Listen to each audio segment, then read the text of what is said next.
نبينا محمد وعلى آله وصحبه أجمعين ومن تبعهم بإحسان إلى يوم الدين وسلم تسليما كثيرا أما بعد فحياكم الله بإخوة في الله جميعا وحييكم بتحية أهل الجنة تحيتهم فيها السلام فالسلام عليكم ورحمة الله وبركاته كيف حالكم؟ الحمد لله في الصحة وعافية فنسأل الله عز وجل أن يفقهنا في الدين وأن يعلمنا ما ينفعنا وأن ينفعنا بما علمنا ويزيدنا علما نافعا وعملا صالحا إنه ولي ذلك والقادر عليه. Insyaallah ta'ala kita akan melanjutkan pada malam hari ini materi yang sudah kita mulai sejak 1 tahun yang lalu. Sejak 1 tahun yang lalu. Alhamdulillah kita sudah sampai haul ya. Tinggal nisabnya ini berapa bab untuk diadakan acara imtihan. Nah, jadi nisabnya adalah setiap kitab mungkin itu kita jadikan nisab, ya kan? Haulnya sudah sampai 1 tahun. Baik, ma'asyir ikhwah. Azzakumullah. Kalau kita merenungi hadis Nabi sallallahu alaihi wasallam, tentunya kita akan sering sekali menghadiri majalisul ilm, Akan tapi beberapa dari kita mungkin termasuk dari orang-orang tersebut adalah ana sendiri lalai dari murajaah, lalai dari mengingat pesan-pesan dari Nabi sallallahu alaihi wasallam tentang pentingnya majalisul ilm. Majalisul ilm itu bukan majalis khasah bil ulama, bukan. Setiap mukmin dan muslim berhak untuk mendapatkan fadilah majalisul ilm. Tidak boleh kita merasa karena saya sibuk kerja jadi malu mau hadir pengajian. Tidak boleh seperti itu. Luangkan waktu, ya, sesibuk apapun, luangkan waktu untuk duduk mempelajari kitabullah azza wa jal, mempelajari sunnah Nabi sallallahu alaihi wasallam. Seandainya kita tahu sesungguhnya Nabi sallallahu alaihi wasallam mengabarkan sebuah kabar minal ghaibiyat, akan tapi kita dituntut untuk beriman ketika hadis tersebut sahih berasal dari Nabi sallallahu alaihi wasallam. Beliau sallallahu alaihi wasallam menyampaikan, ma jalasa qaumun yadhkuruna Allah azza wa jal, tidaklah suatu kaum duduk kemudian mengingat Allah subhanahu wa ta'ala, sifatnya, kebesarannya, syariatnya, halalnya, haramnya, yang diperintahkan, yang dilarang, petunjuknya kepada kita, mengingat semua itu. Illa nadahum munadin fis sama. Seandainya kita tahu sesungguhnya orang-orang yang duduk berkumpul ramai-ramai mengingat syariat Allah azza wa jalla, mengingat kebesaran Allah subhanahu wa ta'ala, tidaklah itu terjadi kecuali malaikat di atas langit memanggil orang-orang tersebut. Memanggil apa panggilannya? Qumu maghfuran lakum. Nanti kalau sudah selesai, dosa kalian sudah diampuni semuanya. Subhanallah. Betapa banyak dosa kita kafaratnya cukup duduk di majalisul ilm. Tapi betul-betul hatinya datang. Bukan duduk yang penting dapat berkahnya majelis kemudian ngantuk. Bukan. Yadhkurun Allah, mengingat Allah azza wa jal. Dzakara di sana bermakna dzikr wa dzukr. Bi kasri adzal wa dhammiha. Dengan mengkasrahkan dzal maka maknanya zikr, ataupun mendomahkan zal mananya dzukr. Apa perbedaan di antara keduanya? Sudah pernah sampaikan belum? Sudah. Al-dzikru bil lisan wal-dzukru bil qulub. Yadhkuruna Allah Azza wa Jal, dua-duanya. Maka ketika majalisul ilm, lisan kita jangan hanya diam, bertanya, mengomentari, berusaha mengambil faedah. Atau ketika disebut nama Nabi Muhammad sallallahu alaihi wasallam, bersalawat. Atau ketika sampai kepada ayat-ayat yang membuat kita ingat dosa-dosa kita, minta ampun, ya Rabb, ighfir lana dzunubana, Allahumma ighfirli wa liwalidayya. Ketika majalisul ilm, hati dan lisan jangan diam.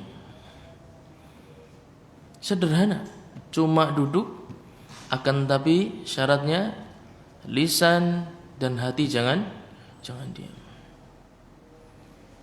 Lisannya diam tapi tangan menggantikan, boleh-boleh saja. Orang-orang inilah yang mendapatkan keutamaan majalisul ilm. Qumu maghfuran lakum, kata malaikat. Nanti kalau sudah selesai, bangkit, dosa kalian sudah diampuni Allah Subhanahu wa taala. Nikmat wala nikmat. Kan tapi banyaknya majalisul ilm, atau mungkin di waktu yang sama sangat banyak. Sekarang antum cari masjid-masjid itu lagi banyak. Jam-jam ini lagi banyak pengajian. Tapi banyakan yang di masjid atau banyakan yang di jalan? Pasti lebih banyak yang di jalanan.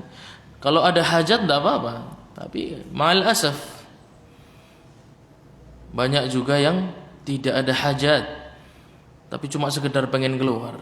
Daripada pengajian, saya mau makan dulu dengan keluarga di luar, bisa ditunda sebentar. Daripada pengajian, saya mau janjian dulu dengan teman, ada urusan, bisa ditunda padahal setelah pengajian atau sebelum pengajian, atau bisa kontaknya lewat WA, atau bisa dengan telepon. Utamakan hal-hal yang bisa menyebabkan dosa kita diampuni Allah Azza wa Jalla, dan minta kepada Allah Subhanahu wa taala kemudahan dan taufik. Semoga kita termasuk hamba-hamba Allah Subhanahu wa taala yang diampuni dosa-dosanya. Tayyib.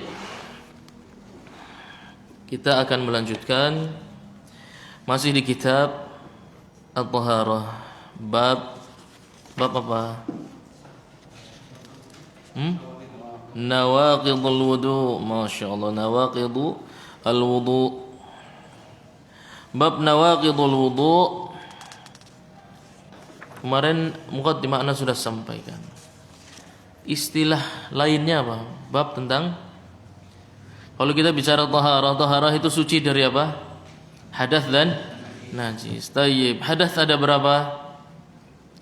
Akbar dan asghar. Bab nawaqidul wudu adalah bab hadath. Bab hadath asghar, ya. Jadi para ulama semuanya runut. Kitab taharah kita sudah ambil banyak sekali, sekarang sampai kepada berbicara tentang hadath asghar yang bisa membatalkan kesucian seseorang. Nah, bab nawaqidil wudu ay mufsidatihi wa hiya thamaniyah.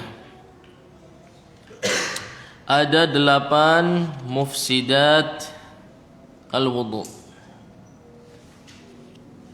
8 hal yang bisa membatalkan kesucian seseorang disebabkan oleh hadath asghar. Oleh hadath asghar. Yang pertama, al-khariju min sabil, yang keluar dari sabil, maksudnya sabilain. Sabil di sini maksudnya sabilaini. Tempat jarul keluarnya hajat yang kecil dan yang besar. Mutlaqa, ya. Antum beri qaid, ditulis di situ. Sederhana, Anda beri qaid, nanti antum bisa jelaskan sendiri kalau paham insyaallah. Jadi kalau nyata jangan banyak-banyak, tapi kunci-kuncinya aja. Ya. Al-khariju min sabil. Beri angka, catatan ke berapa? Ya, kemudian tulis di tempat yang kosong. Mutlaqan. Semua yang keluar dari dua jalur itu, apapun bentuknya, apapun barangnya, suci, najis, besar, kecil, umum, tidak umum, membatalkan taharah. Semua mutlaqan. Wa asyara ilaihi biqaulihi yanqudul wudu'a ma kharaja min sabil, ay makhraji baulin aw gha'id, tempat keluarnya baul atau air seni, aw gha'id atau satunya air seni. Tapi bukan air, apa itu? Bahasa sopannya apa? Bahasa sopannya pup. Tuh, ya.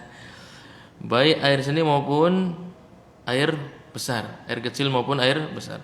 Tempat keluarnya itu dua lubang tersebut, semua yang keluar dari situ membatalkan kesucian seseorang. Jadi antum apapun yang keluar dari situ, perhatikan perkataan syarihnya. Walau nadiron, meskipun jarang, ora umum metu sing ngono. Apapun, mau keluarnya air, mau warnanya kuning, mau warnanya putih, mau warnanya biru, mau encer, mau kental, meskipun batu sekalian, nasallallahu alaihi, ataupun mungkin yang diuji dengan sihir, mungkin keluar besi atau potongan kayu atau mungkin kelereng, ya, kecil, apapun, walau nadiran, meskipun tidak umum keluar dari sana, tetap membatalkan taharah. Au zahiran, meskipun dia suci, selama keluarnya dari sana tetap saja membatalkan kesucian. Kawaladin biladamin, itu kalau dari depan. Seperti contohnya keluarnya janin, bayi lewat jalurnya, tapi tanpa ada darah, bersih. Keluarnya dari tempat keluarnya bayi, tapi nggak ada darah sedikit pun. Karena yang membuat dia najis adalah adanya darah. Darah yang sa'il itu najis bi ijma'il ulama, dengan ijma' para ulama dari zaman para sahabat, tabi'in, atba' tabi'in, semuanya sepakat bahwasanya darah itu najis. Tapi muncul di golongan mutaakhirin seperti Al-Imam Asy-Syaukani berpendapat bahwasanya darah tidak najis. Akan tapi pendapat ini menyelisih pendapat ulama salaf yang sangat banyak dan ijma'. Kata Imam Ahmad pernah ditanya tentang darah, lam yakhtalif an-nas fid dam. Kalau Imam Ahmad mengatakan orang-orang tidak berselisih pendapat, maksudnya para sahabat. Para sahabat tidak khilaf sedikit pun bahwasanya darah yang mengalir itu najis, dan enggak boleh menyelisihi ijma'nya para sahabat. Meskipun seseorang mencapai derajat ijtihad apapun, selama dia menyelisih ijma'nya para sahabat, ijma'nya para tabi'in, atba' tabi'in, maka pendapat-pendapat yang menyelisihi ijma' mereka harus kita nomor duakan. Itu resiko dari mengikuti para ulama salaf. Kalau kita mengaku bahwasanya kita mengikuti generasi salaf, maka ketika mereka sudah sepakat, kita tidak boleh menyelisihi mereka. Kalau pintu ini dibuka, bahwasanya mereka kan manusia biasa, para sahabat manusia biasa, ya enggak? Yang tidak biasa hanya Nabi SAW. Para sahabat orang biasa, para tabi'in orang biasa, para atba' tabi'in orang biasa semua. Kalau pintu ini kita buka, maka akan banyak pendapat-pendapat yang nyeleneh di dalam syariat Islam. Mereka orang biasa betul, tapi mereka menyaksikan orang yang tidak biasa. Dan mereka mengambil ilmu para sahabat langsung dari orang yang Anda katakan tadi tidak biasa. Dan mereka menyaksikan turunnya wahyu kepada orang yang Anda katakan tadi tidak biasa. Mereka menyaksikan Nabi sallallahu alaihi wasallam hidup, para sahabat menyaksikan fatwa beliau sallallahu alaihi wasallam, bagaimana wahyu turun, bagaimana wahyu disampaikan kepada para sahabat. Betul mereka manusia biasa, tapi kadar ilmunya tidak biasa. Dan Nabi sallallahu alaihi wasallam bahkan berpesan untuk mengikuti para khulafaur rasyidin. Lebih spesifik lagi Abu Bakar dan Umar. Dan beberapa hadis yang lain menunjukkan dalam permasalahan waris misalnya, untuk berpegang pada pendapatnya afradukum Zaid ibn Thabit. Yang paling mengeri dalam masalah faraid adalah Zaid bin Thabit. Dan banyak sekali hadis-hadis yang menunjukkan bahwa Nabi SAW memerintahkan manusia untuk taklid kepada para sahabat. Jangan ngarang dewek. Dalam agama Islam tidak boleh ngarang. Ikuti, taklid kepada para sahabat, nurut aja sudah. Karena mereka yang paling paham tentang isi dari Al-Quran. Tayyib. Kawaladin bila damin au muqattaran fi ihlilihi. Keluar sesuatu dari dua lubang tersebut. Kalau semua kita sebutkan tadi yang dari dalam, ini dari luar, dimasukkan kemudian keluar lagi. Ya, dimasukkan kemudian keluar lagi. Ada dua, cair atau padat. Adapun cair muqattara fi ihlilihi, adapun cair maka dihukumi membatalkan. Yang menjadi masalah adalah ketika yang dimasukkan benda yang tidak cair, ya, padat. Au muhtasyan wabtalla. Perhatikan, muhtasya ini semacam, ambil contoh misalnya dimasukkan ke dalamnya kapas misalnya, ada keperluan medis misalnya, ya. Dimasukkan kapas ke dalam salah satu dari dua lubang tersebut, ada keperluan medis. Kemudian kapas tersebut diambil. Setelah dimasukkan keperluan medis kemudian diambil. Kemudian kapas tersebut tidak basah. Menurut antum nih, wudunya batal enggak orang tersebut? Kok bisa? Kan itu barang dari luar, bukan dari dalam. Kita semua tadi cerita dari dalam, batu dari dalam, kemudian yang sihir-sihir dari dalam, walad atau anak janin juga dari dalam. Ini dari luar, barang dari luar, ya tempatnya di luar lagi, keluar lagi. Jadi tidak sesuatu yang dari dalam kemudian keluar. Dia asalnya dari luar, dimasukkan kemudian keluar lagi. Kan kering, berarti nggak ada barang dari dalam keluar nggak selain barang yang tadi dari luar? Tidak ada. Iya, itu dari dalam. Sekarang ini dari luar nih, ya, dari luar kapas dimasukkan, kemudian diambil kapasnya dan tidak basah, ya, kering seperti dia ketika dimasukkan. Pertanyaannya, berarti dari dalam ada yang kebawa keluar nggak? Tidak ada. Oleh karena itu masalah tersebut khilaf dalam mazhab Hanabilah. Sahibul Iqna' berpendapat bahwasannya Al-Hajjawi mutlak, basah ataupun kering, seperti yang disampaikan antum tadi. Kalau sudah berada di dalam, dikeluarkan, maka mengambil hukum sesuatu yang dari dalam kemudian keluar, sama aja. Mau kering, mau basah, mau batu, seperti tadi, sama. Akan tetapi Imam Al-Buhuti mengikuti pendapatnya Al-Muntaha, ya, pendapat kitab Al-Muntaha. Mu'tamad atau pondasi mazhab Hanabilah mutaakhirin itu ada dua kitab, Iqna' dan Muntaha. Kalau dua-duanya sepakat berarti itu mazhab Hanabilah.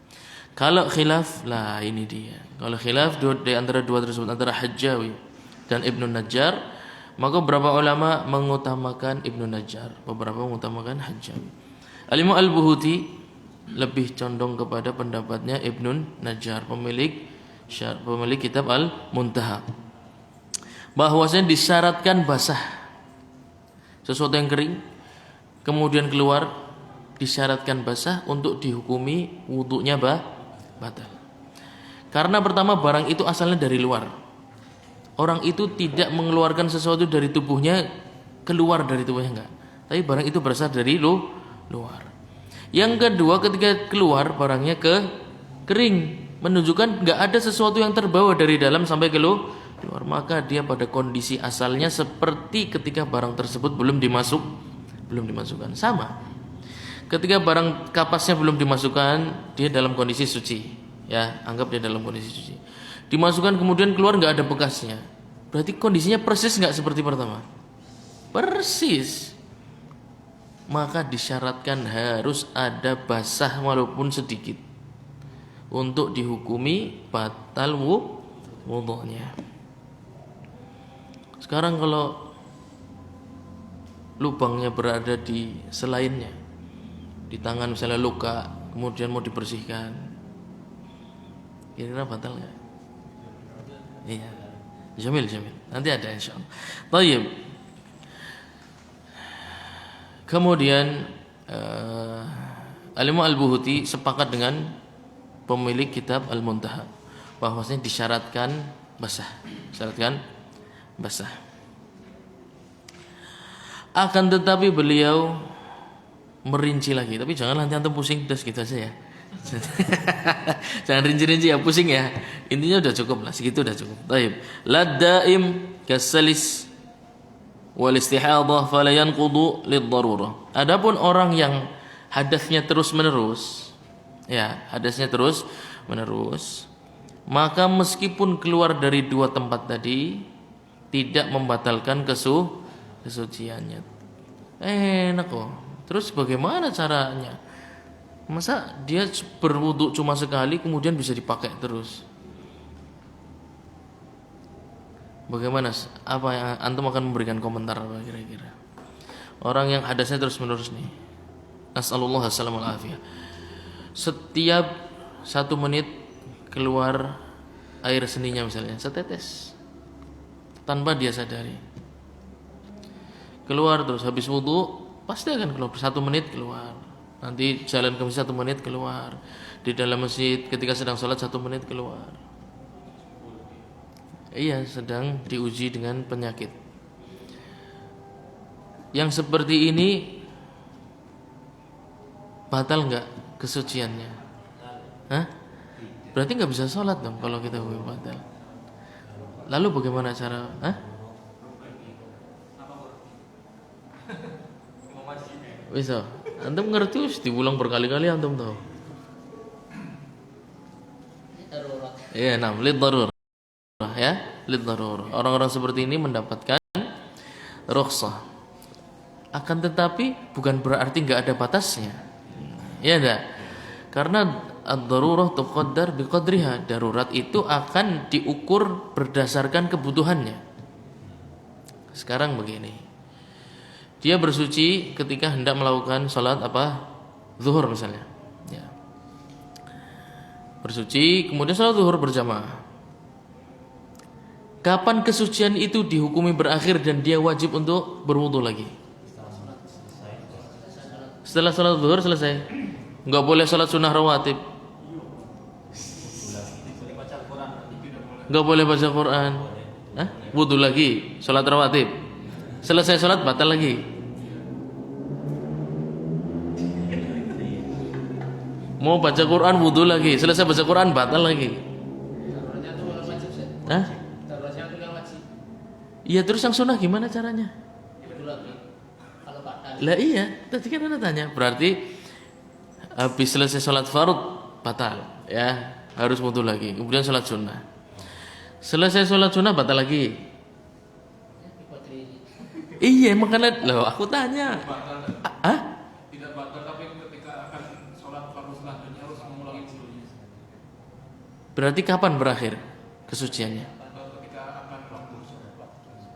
Ketika akan sholat asar.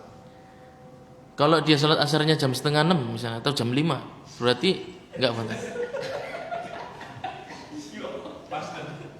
Seng. Berkaitan dengan waktu, Masya Allah. Sudah 70% antum jawabannya. Cuma kurang sedikit. Berkaitan dengan sholat berikutnya betul, tapi berkaitan dengan Salat berikutnya itu perbuatan dia atau waktunya? Waktunya. Begitu masuk salat asar, berarti kebutuhan untuk salat asar muncul enggak? Saat itu akan diberikan lagi, tapi dia harus bersuci kembali. Jadi satu kali bersuci di waktu zuhur untuk salat wajib itu sudah cukup untuk kegiatan ibadah sunnah berikutnya. Semua ibadah sunnah setelah salat fard mengambil rukhsah sebagaimana, karena yang wajib saja diberikan rukhsah, bagaimana yang sunnah tidak, ikut di bawahnya seperti itu. Tapi terikat dengan waktu. Kapan berakhir? Ketika hajat ibadahnya di waktu zuhur sudah habis.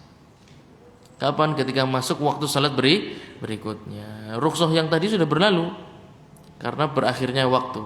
Nah, muncul waktu baru, dia butuh untuk ibadah baru. Saat itulah dia bersuci, kemudian akan diberikan darurah berikutnya dan akan habis ketika masuk waktu salat berikutnya. Paham tuh? Nah, jadi meskipun keluar dari tempat dua tersebut, kalau dia orang yang sedang sakit, mudah untuk keluar yang kita sampaikan tadi, maka dihukumi tetap suci. Thayyib. Watsani itu yang pertama. Yang pertama adalah apa? Yang pertama yang membatalkan kesucian seseorang dari hadas asghar. Al-kharij min sabilain. Apa? Catatan kakinya apa? Mutlak. Ya, mutlaq. Antum jelaskan sendiri. Sekarang coba siapa yang mau jelaskan makna mutlak dan beri contoh. Lah, gue.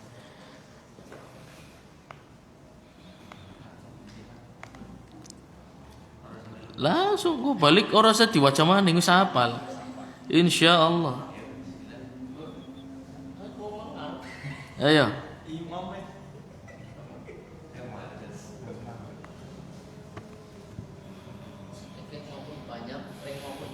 Iya. Padat maupun cair. Terus kurang sedikit tuh. Ada satu hal penting yang antum lewatkan. Dari dalam atau dari luar? Ada satu hal yang antum lewatkan dan itu sangat penting.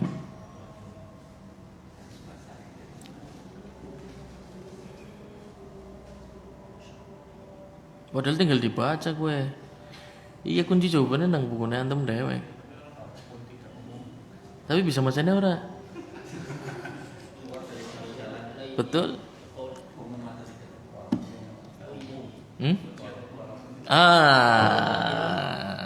Itu yang penting ya. Suci maupun najis itu barang penting. Ini adalah syarah yang harus antum hafal barang-barang seperti ini. Jadi antum melihat syarah banyak, tapi ambil kata kuncinya. Ya, banyak ataupun sedikit, suci ataupun najis, kering ataupun basah. Kalau dari luar beda lagi, ya. Tadi Anda sudah jelaskan ya. Kalau dari luar ada dua, cair atau padat. Kalau cair misalnya obat dimasukkan, ya enggak. Tapi bentuknya misalnya cairan minyak seperti itu. Untuk obat masukkan terus disemprot di dalam. Kalau sudah cair ya sudah, berarti mengambil hukum najis. Kalau kering lah di situ yang menjadi khilaf. Kalau kering, apakah disyaratkan basah ketika keluar atau tidak disyaratkan?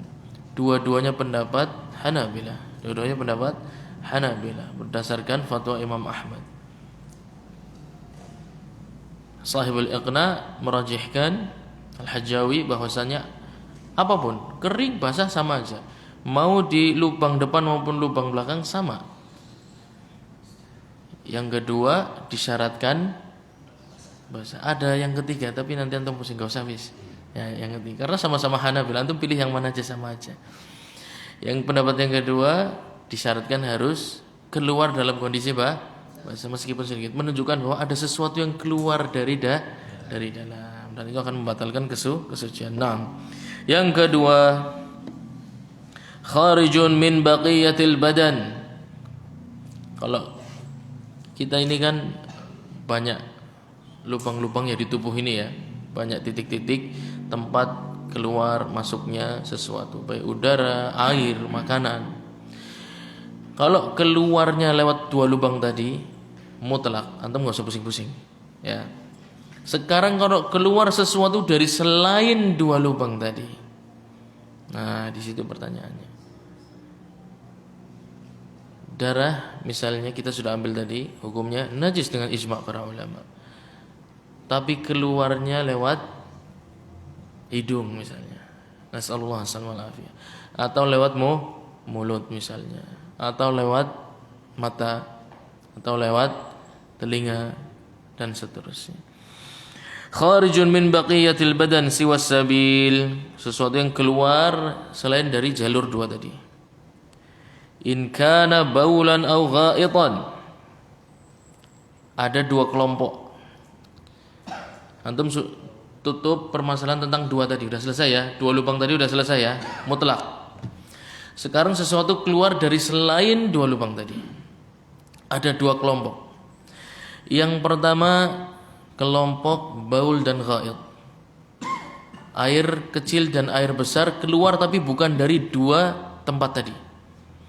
Bisa karena kondisi sakit kemudian dioperasi dari daerah tertentu, dari perut atau apa. Yang penting keluar air kecil dan air besar. Keluar dari selain dua lubang. Itu kelompok yang pertama, air kecil dan air besar. Kelompok yang kedua adalah sesuatu yang najis tapi selain dari baul dan ghaid. Najis macam-macam ya. Salah satunya darah. Yang ketiga sesuatu yang tahir. Keluar dari tubuh kita selain dua lubang yang kita sudah bahas tadi. Dua lubang mutlak, orang semut ya. Kalau dari selain dua lubang tersebut ada pengelompokan. Yang pertama baul ghaid. Yang kedua najis selain baul dan ghaid. Yang ketiga tahir. Contohnya tahir. Antum sedih. Ya enggak? Karena berpisah dengan anak tercinta, harus kuliah di Saudi Arabia misalnya. Sedih, keluar air mata, setiap malam menangis. Ya, kira-kira wudunya batal nggak? Berarti udah kejawab ya. Kalau tahir maka wudunya tidak batal, tinggal yang najis. Kalau najis tersebut golongannya baul dan ghaid, maka membatalkan wudu. Sedikit ataupun banyak sama aja. Dioperasi, nasallallahu alaihi, dari suatu bagian dari tubuh keluarlah kotorannya, harusnya keluar dari lubang tadi, keluar dari tempat selain lubang tadi. Meskipun sedikit sama saja, membatalkan kesucian. In kana baulan aw ghaitan qalilan kana aw katsiran, sedikit banyak sama aja. Kalau baul dan ghaid sama, membatalkan kesucian. Aw kana katsiran najisan ghairahuma. Nah, ini kelompok yang kedua. Najis tapi selain baul dan ghaid. Ai ghairal bauli wal ghaid. Dijelaskan lagi sama muallif. Ka qai'in. Qai' ini muntah. Ya. Walau bihalihi, meskipun bentuknya masih sama ketika masuk. Dalam mazhab Hanabilah, qai' muntah ini dihukumi najis apa tahir? Najis. Antum bisa jawab dari obrolan kita tadi. Kalau membatalkan wudu berarti najis. Kalau tahir tadi kan air mata tahir enggak? Mau keluar sedikit banyak enggak ada masalah. Menunjukkan dalam mazhab Hanabilah, qai' ini dihukumi atau muntah, sesuatu yang keluar dari perut kita, ini dihukumi najis walau bihalihi, meskipun bentuknya belum berubah. Tapi disyaratkan sedikit atau banyak tadi? Coba dibaca lagi ya. Au kana katsiran najisan. Disyaratkan apa? Kalau muntahnya sedikit maka tidak membatalkan. Muntahnya banyak. Walau bihalihi, meskipun kondisinya persis seperti ketika masuk, tidak ada perubahan sama sekali. Lima rawat Tirmidzi annahu sallallahu alaihi wasallam qa'a fatawadda. Pendapat Al-Imam Ahmad dibangun di atas sebuah hadis yang diriwayatkan oleh Al-Imam At-Tirmidzi annahu sallallahu alaihi wasallam, bahwasanya Nabi sallallahu alaihi wasallam pernah suatu hari qa'a, yaqi'u qai'an, muntah. Suatu hari Nabi sallallahu alaihi wasallam muntah. Fatawadda, kemudian berwudu. Apa dalil bahwasannya ini antum dalil, tapi sekarang antum bagaimana memahaminya? Ya enggak? Ini akan nyerempet-nyerempet usul fikih. Kemarin kan udah belajar usul fikih ya. Kita coba. Nah, kita akan coba. Bagaimana antum memahami dalil ini sehingga antum menghukumi bahwasannya muntah itu membatalkan wudu? Karena setelah muntah Rasulullah SAW wudu, bisa saja setelah muntah ingat tadi belum wudu.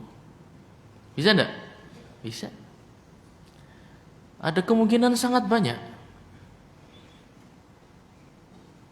Kira-kira apa yang bisa antum sampaikan dari dalil ini? Kenapa dalil ini, atau mungkin dalilnya lemah mungkin? Ya, nah, ini hadisnya lemah atau nggak tahu ini Imam Ahmad memahaminya gimana? Saya kok nggak paham. Sepertinya Imam Ahmad kurang canggih atau bagaimana? Iya, dalilnya ini nggak menunjukkan apa-apa loh. Rasulullah muntah kemudian berwudu, bisa saja macam-macam. Sebabnya macam-macam. Kenapa dihukumi seperti itu? Kenapa dihukumi pertama muntah itu najis? Yang kedua kenapa dihukumi membatalkan wudu? Atau dihukumi menimbulkan hadas asghar? Tidak. Ya mungkin muntah kemudian langsung ingat, saya tadi belum wudu, ini sholat hendak ditegakkan, langsung segera wudu. Bisa enggak? Ada kemungkinan. Ayo. Wah, masya Allah. Ini sepertinya sudah belajar usul fiqih. Masya Allah, tabarakallah. Emang sudah dibahas kemarin, Pak? Hah? Kemarin usul fiqih maksudnya? Nah, gitu. Fa li ta'qib. Fa di sini fa sababiyah. Fa di sini fa sababiyah. Ini termasuk cara mengerti illah sebuah hukum, alasan sebuah hukum seperti ini. Sebuah hukum yang muncul ya setelah adanya sebab menunjukkan hal tersebut adalah alasan hukum tersebut. Ya. Ini namanya dalam ilmu usul fikih antum akan belajar ini tanbih dan ima, isyarat. Ini isyarat karena kalau bukan isyarat Rasulullah SAW akan memerintahkan bagi siapa yang muntah maka wajib untuk berwudu. Nah, itu namanya perintah. Kalau ini pakainya isyarat. Maksudnya apa nih? Apa yang diinginkan oleh sahabat yang meriwayatkan ini? Karena para sahabat itu ahli bahasa Arab, tidak menandakan huruf waw maupun fa kecuali ada maksudnya. Ya. Dan hukum yang muncul setelah suatu peristiwa diikuti ada huruf fa di sana menunjukkan peristiwa tersebut adalah alasan bahwasannya hukum tersebut sebabnya adalah peristiwa yang sebelum harf alfa.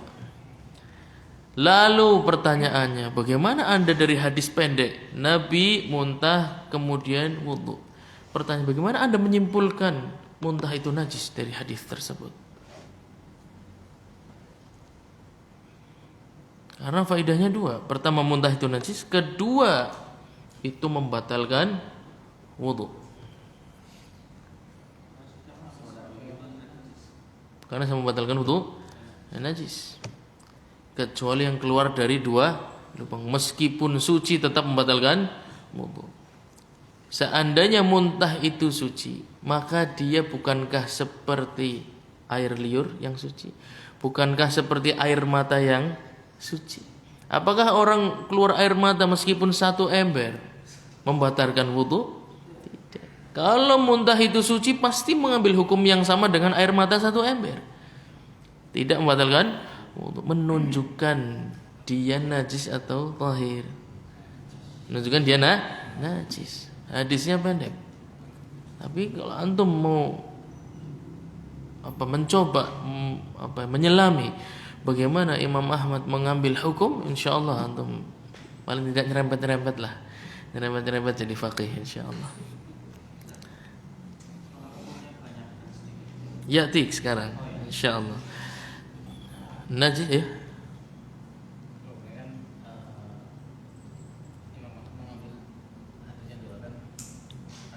Apakah beliau sezaman atau apa generasi setelah? Nah, ini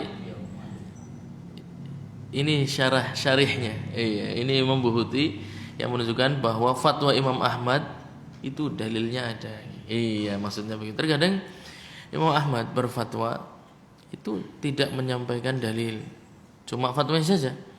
Cuma menyampaikan fatwanya saja. Jadi jangan sampai kita su'ul adab dengan para ulama. Antum misalnya ketemu Ustaz, afwan, permasalahan ini saya begini, hukumnya apa? Ya. Oh itu boleh akhi. Misalnya ya, itu boleh akhi. Khilafiyah tapi anak cenderung itu sepertinya boleh. Dalilnya apa? Waduh. Antum jangan begitu tanyanya. Ya. Tugas nyari dalil tugasnya antum. Iya, tanggung jawab. Anda sebagai talibul ilmi jangan malas. Cari sendiri. Anda bisa tanya, afwan Ustaz, kitab rujukan apa yang bisa saya baca? Gitu loh.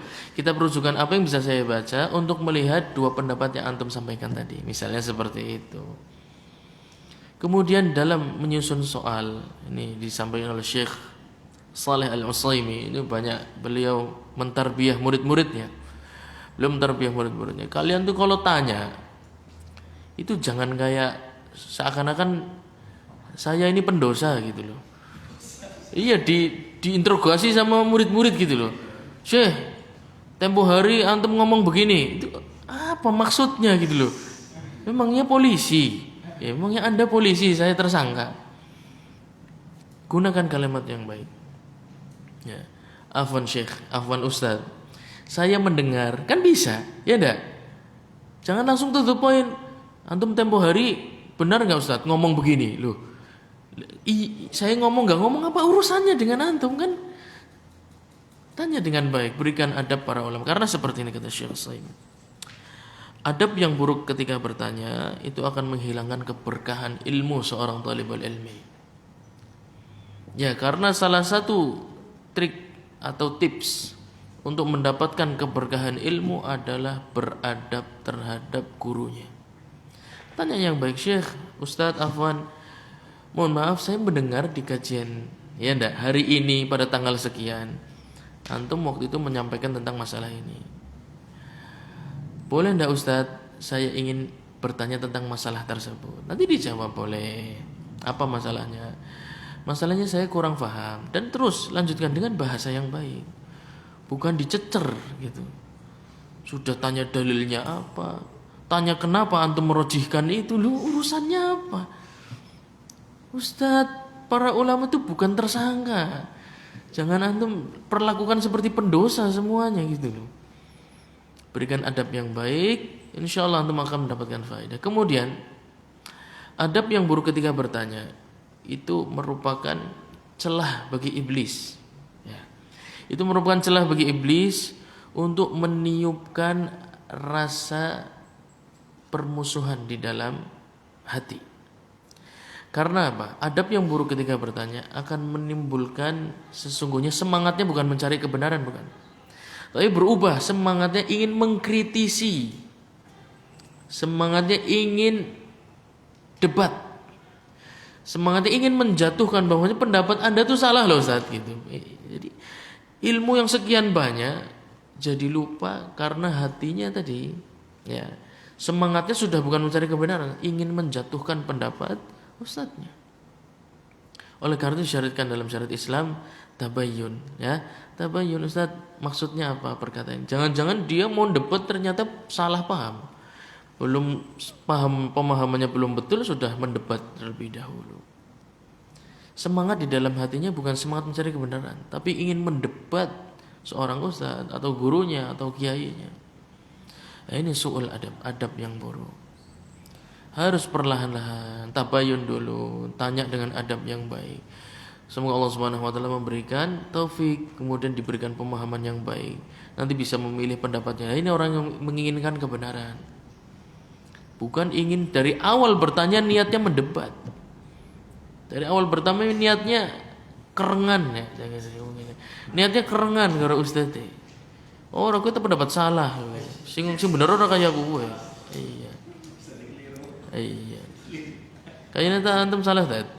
Iya. Kue hadis dhaif Tad. Padahal sing ngomong melu bahasa Arab ora. Bisa menghukumi hadis dhaif coba. Ajib enggak? Jangankan belajar usul takhrij hadis, mengerti istilah-istilah dalam ilmu hadis, mustalahul hadis.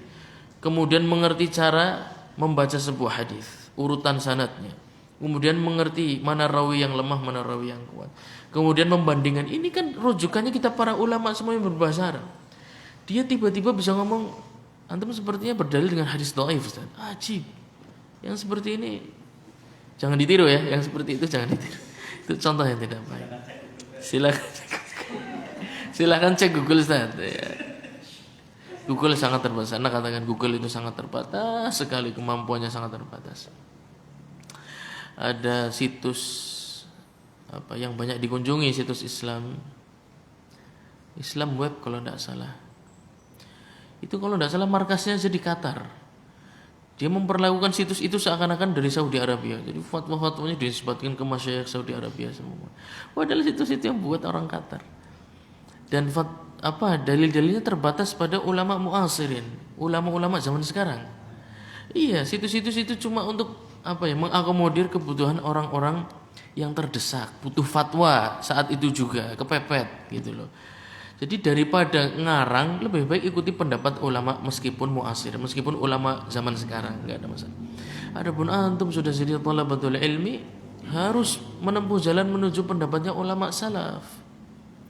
Jangan mau dibatasi oleh antum belajar yang benar.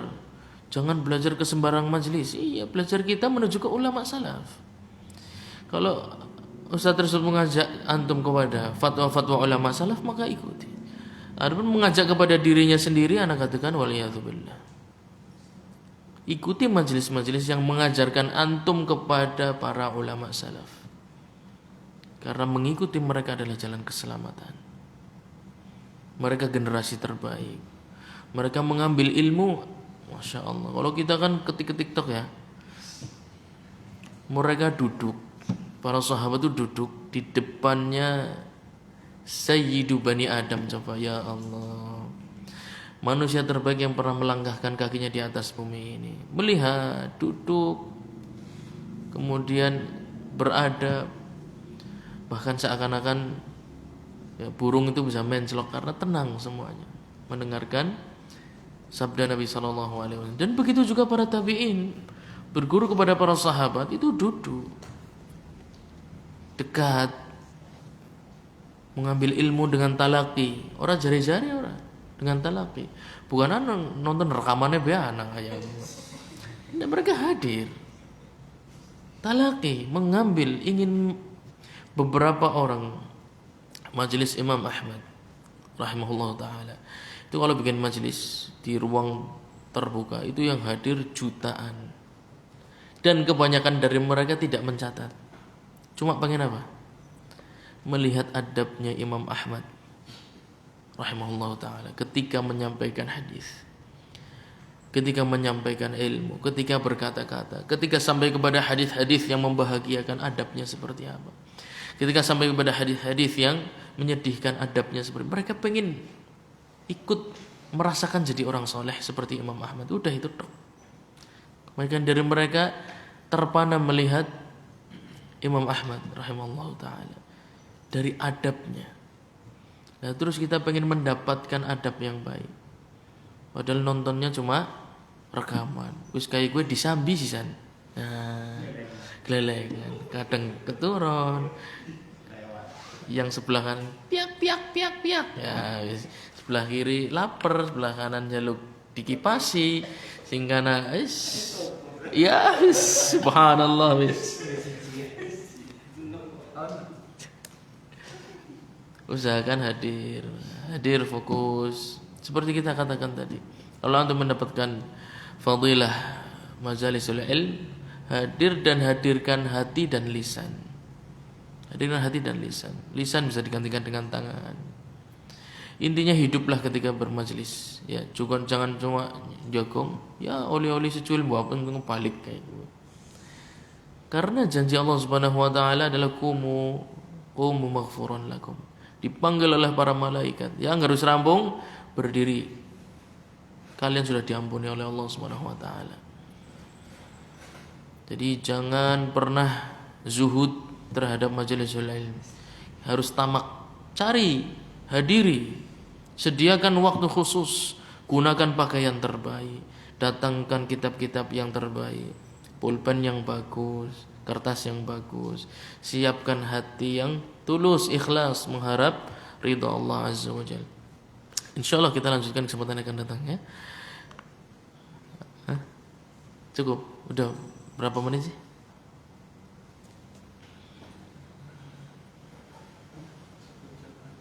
Satu jam ya? Cukup ya? Insyaallah kita yang sedikit-sedikit lah, jangan banyak-banyak ya. Sedikit-sedikit antum pahami. Nanti kan di rumah muncul biasanya pertanyaan-pertanyaan.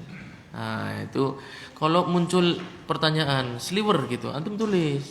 Biasanya nanti lupa tadi kayaknya nyong kelingan pantakon apa saya kelalen. Nah kalau ada pertanyaan pas lagi merenung gitu ya, kayaknya ada yang perlu ditanyakan, tulis. Jangan sampai lupa. Seringnya yang seperti itu kebawa waktu dan kesibukan nanti lupa. Barakallahu fikum. Subhanakallahumma wa bihamdika asyhadu an la ilaha illa anta astaghfiruka wa atubu ilaik. Wassalamu alaikum warahmatullahi wabarakatuh.